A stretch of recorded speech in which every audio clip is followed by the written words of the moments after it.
Phil Caruso mengatakan kalau ingin menumbangkan Indonesia maka harus ditumbangkan dulu Nahdlatul Ulama. Tepuk tangan untuk Nahdlatul Ulama. Nah, mengapa menurut Phil Caruso Nahdlatul Ulama itu menjadi penting di Indonesia? Karena hanya Nahdlatul Ulama yang punya ajaran satu, tidak pernah menjelek-jelekan orang yang berbeda. Tolong dicatat, ini kajiannya sangat empiris dan akademis. Nahdlatul Ulama tidak punya riwayat ajaran-ajaran yang menganjurkan orang untuk memusuhi orang yang berbeda. Tidak pernah. Yang kedua, Nahdlatul Ulama tidak pernah punya riwayat pemberontakan terhadap negaranya sendiri. Setelah Said Qutb digantung oleh Presiden Gamal Abdel Nasser, adiknya kemudian kabur ke Arab Saudi dan mengajar di Universitas Riyadh, menulis sebuah kitab yang bernama Jahiliyatul Qornil Isrin.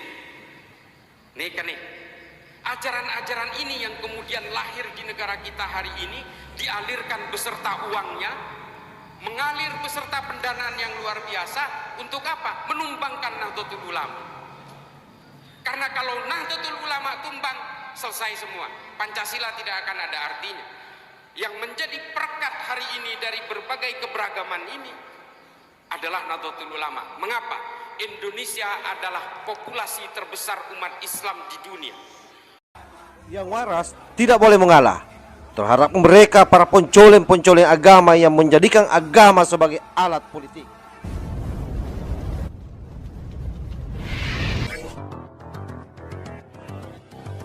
Assalamualaikum warahmatullahi wabarakatuh. Om Swastiastu, Namo Buddhaya, salam kebajikan. Sahabat-sahabatku semuanya dimanapun juga berada, pagi hari ini ada video yang saya kira sangat menarik untuk kita bisa dengar bersama. Dan ini saya kira bisa juga menjadi referensi buat kita semua, di mana Gus Islah Bahrawi, salah seorang aktivis muda Nahdlatul Ulama yang konsen menjadi tenaga ahli di BNPT. Saya kira paparan beliau kali ini betul-betul menohok, mereka dengan tegas menyampaikan bahwa sesungguhnya target utama Wahabi di Indonesia itu adalah bagaimana dia menghancurkan Nahdlatul Ulama. Karena hanya dengan cara itu Indonesia bisa dikuasai oleh Wahabi. Untuk lebih jelasnya, mari kita lihat seperti apa paparan Gus Islah yang begitu dahsyat ini. Dan kadrun jauh-jauh, jangan sampai menonton ini karena pasti kalian akan kepanasan. Silakan. Konsep al-wala wal bara ini dicetuskan oleh salah seorang pemikir Islam abad pertengahan yang bernama Ibnu Taimiyah, yang ditulis dalam kitab Majmu' al-Fatawa. Nah, persoalannya kemudian adalah konsep-konsep seperti al-wala wal bara inilah yang kemudian diusung ke Arab Saudi oleh Muhammad bin Abdul Wahab untuk memerdekakan Saudi dari kekuasaan Kekaisaran Ottoman, Kekaisaran Utsmani. Nah, ajaran-ajaran ini kemudian disebarkan di Arab Saudi, lalu kemudian orang-orang Arab Saudi berusaha melepaskan diri dari kekuasaan Kekaisaran Utsmani. Nah, persoalannya kemudian ajaran ini dibawa ke negara kita, tujuannya satu. Tujuannya ingin menumbangkan Nahdlatul Ulama. Nah, ini yang harus kita pahami. Mengapa orang-orang Wahabi ini mengharamkan Maulidan? Karena keluarga Ibnu Saud paling takut dengan kerumunan masyarakatnya sendiri, karena mereka takut rakyatnya sendiri memberontak kepada keluarga Ibnu Saud.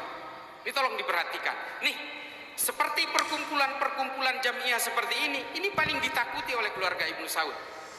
Lalu mengapa orang Wahabi juga anti terhadap dzurriyyah kenabian? Mengapa kemudian orang Wahabi anti terhadap habaib? Karena musuh dari keluarga Ibnu Saud itu adalah seorang habaib dari keluarga Ibnu Rashidin di kota Ha'il. Semua fatwa-fatwa ulama Wahabi ini dibuat berdasarkan pesanan untuk memperkuat politik kerajaan Ibnu Saud. Ini tolong diperhatikan. Mengapa mereka anti terhadap musik dan juga kebudayaan-kebudayaan lokal? Karena mereka memang takut sekali terhadap perkumpulan-perkumpulan masyarakat, perkumpulan-perkumpulan komunitas yang dicurigai akan melakukan pemberontakan terhadap kerajaan. Ini yang harus dipahami oleh kita semua. Jadi semua fatwa-fatwa Wahabi, Salafi ini sebenarnya dibuat berdasarkan pesanan dari keluarga kerajaan. Saya minta orang-orang yang merasa Salafi Wahabi bantah saya, tapi belajar dulu tentang sejarah ini. Saya terus terang sangat percaya diri untuk mengatakan ini karena banyak sekali buku yang menulis tentang ini. Mengapa Maulidan diharamkan? Karena mereka memang paling takut dengan perkumpulan-perkumpulan masyarakat. Unjuk rasa juga diharamkan oleh mereka. Karena mereka memang paling takut terhadap pergerakan-pergerakan rakyat. Musik juga diharamkan. Karena apa? Karena keluarga Ibnu Saud paling takut dengan gerakan-gerakan kebudayaan di Timur Tengah. Lalu kemudian ajaran-ajaran seperti ini yang dibawa ke negara kita berusaha untuk menghajar Nahdlatul Ulama. Karena apa? Salah seorang akademisi dari Tillman University. Ini bukan orang Islam, juga bukan orang NU yang mengatakan demikian, namanya Phil Caruso. Phil Caruso mengatakan kalau ingin menumbangkan Indonesia, maka harus ditumbangkan dulu Nahdlatul Ulama. Tepuk tangan untuk Nahdlatul Ulama. Nekah. Telecor tak cak madura melolok. Nekah. Nah, mengapa menurut Phil Caruso Nahdlatul Ulama itu menjadi penting di Indonesia? Karena hanya Nahdlatul Ulama yang punya ajaran satu, tidak pernah menjelek-jelekkan orang yang berbeda. Tolong dicatat, ini kajiannya sangat empiris dan akademis. Nahdlatul Ulama tidak punya riwayat ajaran-ajaran yang menganjurkan orang untuk memusuhi orang yang berbeda. Tidak pernah. Yang kedua, Nahdlatul Ulama tidak pernah punya riwayat pemberontakan terhadap negaranya sendiri. NII, wah banyak sekali pemberontakannya. Ada pemberontakan Kar Andi Aziz, Kartosuwiryo, banyak. Kelompok Wahabi yang melakukan pemboman dari tahun 2000 sampai 2009 di Indonesia. Bom malam Natal, bom Tentena, JW Marriott, Ritz-Carlton, bom Bali, bom Kampung Melayu. Ini kelompok Wahabi semua. Mereka sudah terdidik untuk menjadi bugot-bugot di negaranya sendiri. Mereka sudah terdidik untuk menjadi pemberontak terhadap pemimpinnya sendiri. Ini adalah ajaran-ajaran yang sudah dibangun dari awal oleh Ibnu Taimiyah dalam Majmu' al-Fatawa dan Ta'liq as-Siyasatus Syari' dengan ajaran al-wala wal bara, membangun monoloyalitas terhadap orang yang dianggap sama dan membangun permusuhan sejauh mungkin dengan orang yang dianggap berbeda. Nih Wahabi ini, orang-orang meskipun sesama Islam ini semua dianggap orang-orang jahiliyah. Ajaran-ajaran ini kemudian diakselerasi, digulirkan oleh Muhammad bin Abdul Wahab untuk kebutuhan konsumsi kekuasaan politik kerajaan Ibnu Saud di Arab Saudi. Lalu kemudian digulirkan oleh Said Qutb, Hasan al-Banna dan sebagainya Mesir. Lalu kemudian digulirkan lagi di Arab Saudi yang kemudian melahirkan Osama bin Laden. Ini kan nih, bigule sanada ilmu ini kan bigule betorona. Akan saya rinci. Ajaran-ajaran Muhammad bin Abdul Wahab ini kemudian memecah menjadi dua bagian yang bernama Salafi Wahabi Hijazi dan kemudian yang satu adalah Salafi Wahabi Haroki yang nantinya akan melahirkan Salafi Wahabi Jihadi. Ada 3 jenis dari kelompok ini. Lalu kemudian Said Qutb menulis 2 kitab besar selama di penjara oleh Presiden Gamal Abdul Nasir, yaitu kitab yang bernama Fi Dhilalil Quran dan Ma'ad fil Thori.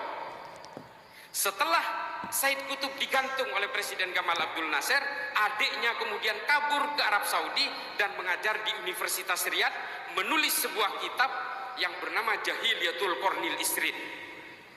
Nih kan nih, ajaran-ajaran ini yang kemudian lahir di negara kita hari ini, dialirkan beserta uangnya mengalir beserta pendanaan yang luar biasa. Untuk apa? Menumbangkan Nahdlatul Ulama.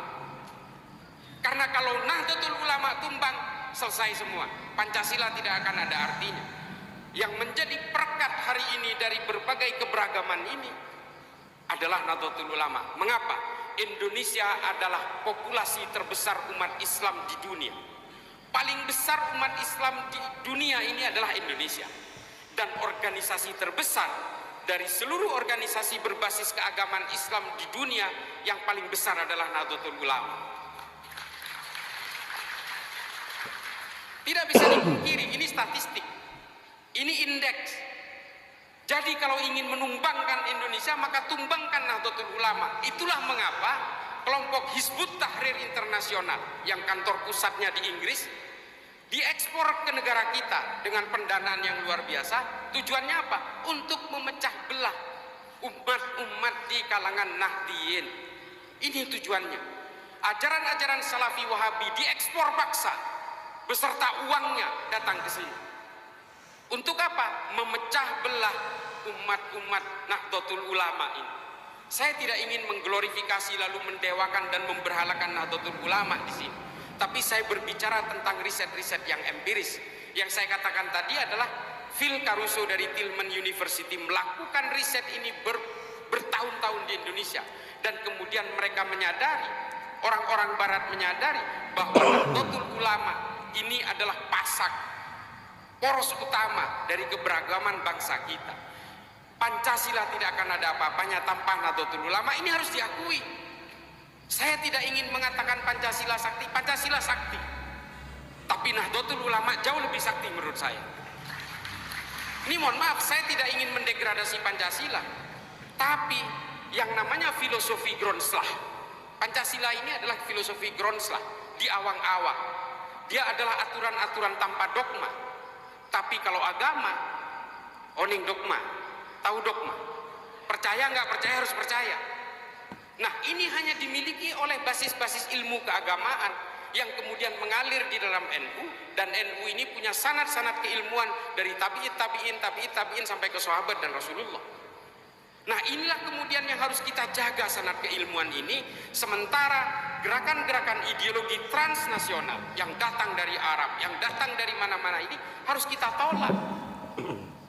Dan bukan hanya ideologi-ideologi berbasis Islam yang menyerang kita hari ini, juga termasuk yang menyerang Nahdlatul Ulama, termasuk komunisme juga mengalir ke kita.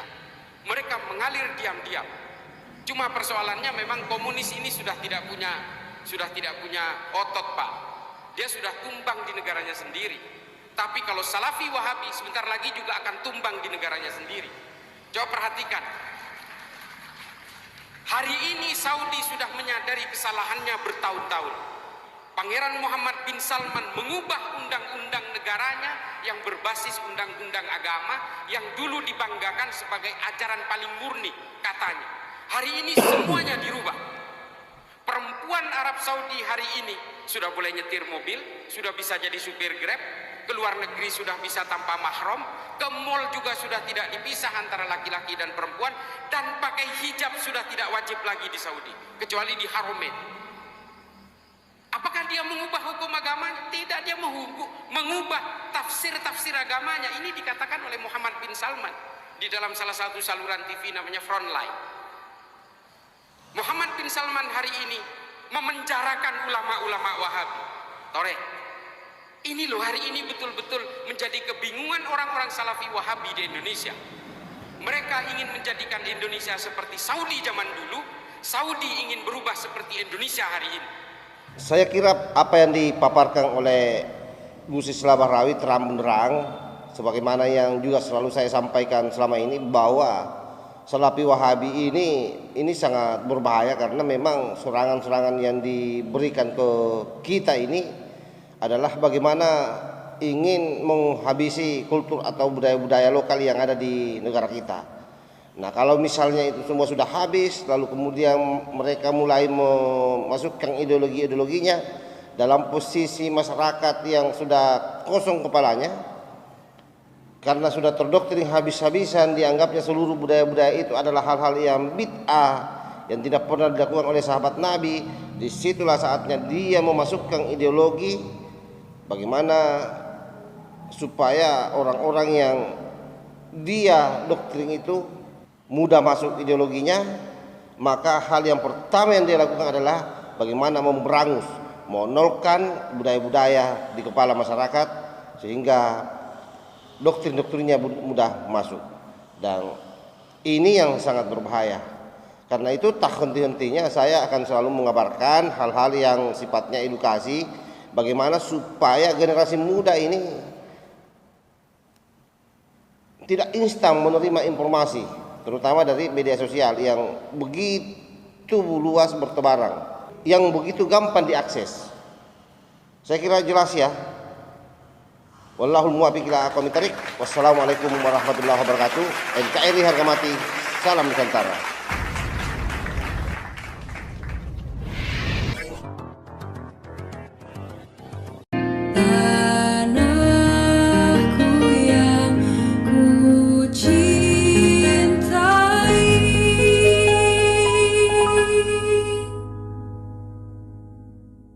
Engkau